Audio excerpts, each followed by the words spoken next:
안녕하세요. 드디어 2021년도 마지막 달을 장식하는 12월이 왔습니다.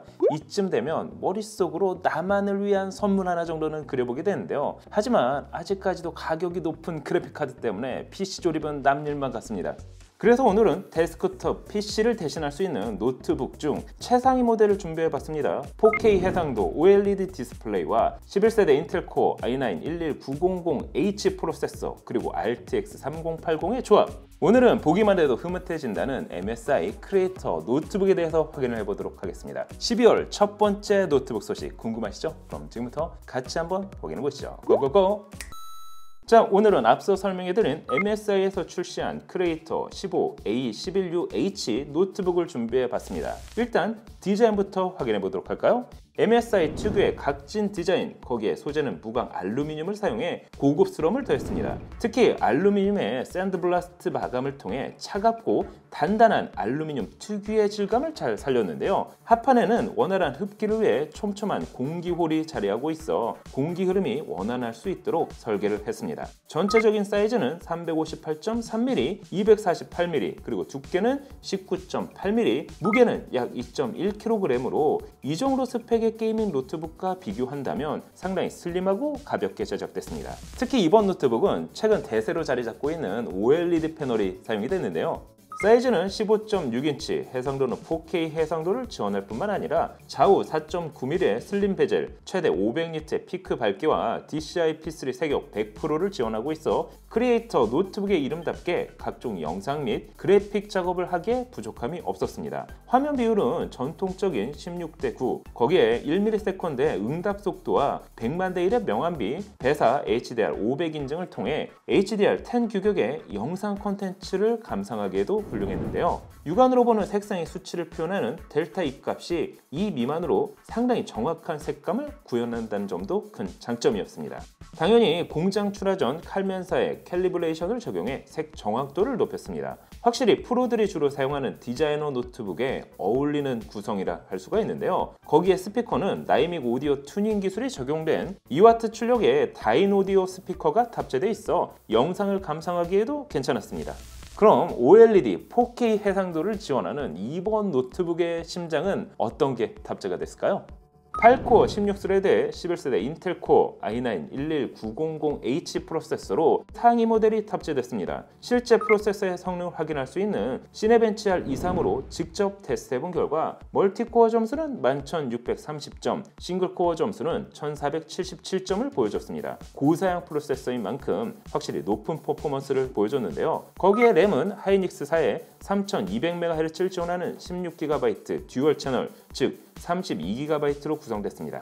최대 64GB까지 확장이 가능한데요. 그래픽카드는 엔비디아 스튜디오를 지원하는 95W 사양의 지포스 RTX 3080이 탑재됐습니다. 그럼 이번 노트북의 그래픽 성능은 어느 정도일까요? 다이렉트X 11 기반의 그래픽 성능을 확인할 수 있는 파이어 스트라이크를 돌려본 결과 총점 2719점, 그래픽 스코어는 23948점을 보여줬습니다. 다이렉트X 12 기반의 성능을 확인할 수 있는 타임 스파이에서는 종합점수 9238점, 그래픽 스코어는 9241점을 보여줬는데요. 레이트레이싱 성능을 확인할 수 있는 포트로얄의 경우 5700점을 기록했습니다. 이 정도면 4K 해상도에서 충분히 그래픽 작업 및 영상 작업을 하기에도 부족함이 없었는데요. 다만 크리에이터 노트북에서 중시하는 높은 안정성을 위해 95W 사양이 탑재된 만큼 TDP 값이 높은 게이밍 노트북과 직접 비교하는 것은 큰 의미가 없어 보입니다. 하지만 고사양 CPU와 GPU가 탑재된 만큼 게임도 한번 테스트해봤습니다. 참고로 대부분의 게이밍 노트북이 FHD 해상도인 점을 감안해 그보다 높은 2K 해상도에서 테스트를 해봤습니다. 첫 번째 게임은 파크라이 6를 벤치마크 모드로 그래픽 품질은 높음 옵션에서 구동해봤는데요. 최대 프레임은 72, 평균 프레임은 67, 최소 48프레임을 보여줬습니다. 2K 해상도 높음 옵션에서 충분히 게임을 즐길 수 있어 보였는데요. 두 번째 게임은 어쌔신 크리드 발랄라를 가장 높음 옵션에서 테스트해봤습니다. 최대 프레임은 142, 평균 프레임은 69, 최소 프레임은 38을 보여줬습니다. 이번 게임 역시 높음 옵션에서 게임을 즐길만 했습니다. 세 번째 게임은 배틀필드 2042를 울트라 옵션에서 구동해봤습니다. 최대 프레임은 120, 평균 프레임은 59, 최소 프레임은 31을 보여줬습니다. 아직 최적화가 다 된 게임은 게임은 아니라 약간 편차가 있지만 옵션 타입을 좀 거치면 충분히 안정적인 게임 플레이가 가능했는데요. 네 번째 게임은 포르자 호라이즌 5를 매우 높은 옵션에서 벤치마크로 구동해봤습니다.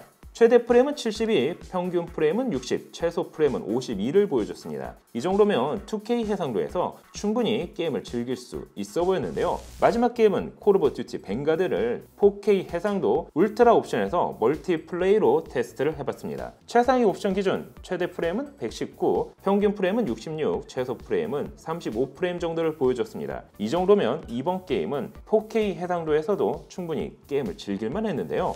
총 5가지 게임을 플레이해본 결과 2K 해상도에서 일부 옵션 타협을 거친다면 충분히 게임을 즐길 수 있어 보였습니다. 물론 기존 게이밍 노트북처럼 FHD 해상도를 기준으로 플레이한다면 옵션 타협은 크게 필요하지 않을 수 있겠죠. 또한 초슬림 노트북이지만 쿨링 솔루션 역시 괜찮았습니다. 3개의 팬과 7개의 히트 파이프로 구성된 쿨러부스트 트리니티 플러스 시스템을 통해 효율적인 온도 관리가 가능했기 때문입니다. 최대 팬 속도 상태에서도 시끄럽지가 않아 작업용으로 사용하기에도 적당했습니다. 특히 손이 오래 닿는 상판에 전달되는 열기도 높지 않아 실사용에 있어 불편함은 크게 느끼기 어려웠습니다. 그럼 스펙에 대해 다시 이야기를 나눠보도록 할까요? 저장 장치는 1TB PCIe 3.0 NVMe SSD가 탑재됐습니다. 거기에 NVMe 슬롯을 추가로 제공하고 있어 램과 함께 업그레이드를 할 수 있었는데요. 배터리 용량은 4셀 99.9Wc 대용량 배터리가 탑재됐습니다. 단순 웹서핑, 문서 작업과 같은 통상적인 업무를 수행한다면 약 9시간 정도 사용이 가능했습니다. 그럼 크리에이터 노트북의 키보드는 어떨까요? 기본적으로 스틸 시리즈의 RGB 키보드가 적용됐습니다. MSI는 상당히 오래전부터 스틸 키보드를 사용하고 있는데요. 1670만 컬러를 지원할 뿐만 아니라 원하는 키별, 컬러 및 조명 설정 역시 가능합니다. 키감 역시 나쁘지 않아 타이핑을 하기에도 괜찮았습니다. 다만 숫자 키보드가 없다는 점은 다소 아쉬웠는데요. 트랙패드는 기존보다 35%가 넓어져 편리한 컨트롤이 가능했습니다. 그럼 이번 노트북의 입출력 포트 구성은 어떨까요? 왼편에는 전원 포트, 100W PD 충전을 지원하는 썬더볼트 4 포트, 풀사이즈 HDMI 포트, USB 3.2 Gen2 타입 A 포트가 위치하고 있습니다. 반대편에는 기가비트 이더넷 포트, 2개의 USB 3.2 Gen2 타입 A 포트, DP 겸용 USB 3.2 Gen2 타입 C 포트, 3.5mm 마이크 헤드폰 콤보 잭이 자리하고 있습니다. 자, 오늘은 MSI에서 출시한 크리에이터 노트북에 대해서 확인을 해봤습니다. 4K OLED 디스플레이 탑재로 화면 활용도가 높고 색 보정과 같은 전문 작업에 용이한 제품이었는데요. 슬림하지만 일부 게임까지도 즐길 수가 있었습니다. 다양한 용도로 활용 가능한 이번 크리에이터 노트북, 여러분이 보시기엔 어떠신가요? 오늘 영상은 여기까지. 그럼 다음에 또 다른 테크 이야기로 찾아뵙도록 하겠습니다. 그럼 안녕! 짠! 모니터는 크게, 램은 많이, 하드는 못해먹겠네. 맨날 똑같은 거 더 이상 못하겠어요, 스승님. 도대체 언제 전설의 컴퓨터 구매 비법을 전수해 주시는 거죠? 이제 너에게 이 비법을 전달해 줄 때가 온 게로구나. 바꿔라. 이건 노트북도 말방구